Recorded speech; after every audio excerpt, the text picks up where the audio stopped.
मी काल एक पुस्तक वाचत होतो आणि पुस्तक वाचत असताना मला त्या शब्दांच्या अर्थातून एक गोष्ट लक्षात आली की त्याच्यात असं लिहिलं होतं की काही लोक असतात, त्यांना स्वतःहून कधीच काही करायचं नसतं, त्यांना फक्त सूचना करायच्या असतात, त्यांच्या हातून आतापर्यंत काहीही घडलेलं नसतं आणि ती फक्त दुसऱ्यावर विसंबून असतात.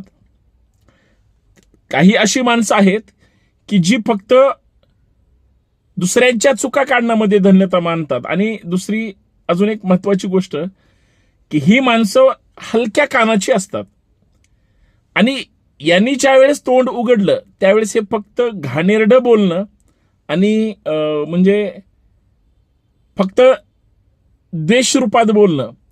मग याला विलाच काय? मग ही जी अशी माणसं असतात ही कसल्या स्वरूपाची असतात?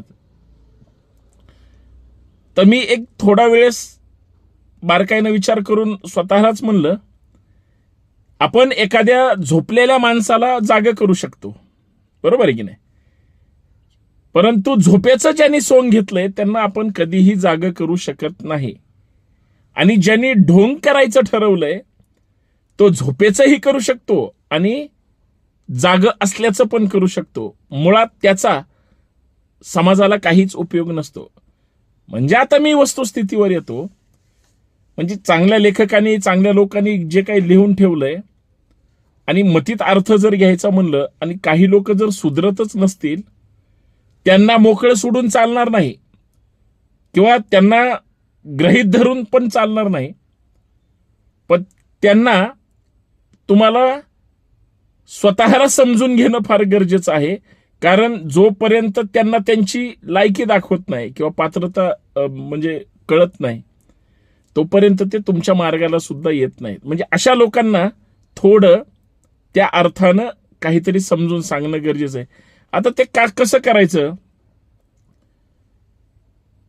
तर संघर्ष म्हणजे करणारी माणसं किंवा जे शून्यातून मोठी झालेली माणसं असतात ते असल्या फालतू लोकांच्या भानगडीतच पडत नाहीत. ते काय म्हणतात, माझं काम काय तर मी तेच काम करणार, थांबायचं नाही. म्हणजे त्या लोकांना उत्तर देण्याचं एकच रामबाण उपाय म्हणजे काय, तुम्ही तुमचं काम करत राहा, लढत राहा आणि लोकांना सेवा देत राहा. अर्थात आपल्याला जे काम अपेक्षित आहे ते करत राहा, दुसऱ्याची काळजी नाही करायची. काय? जय शिवराय.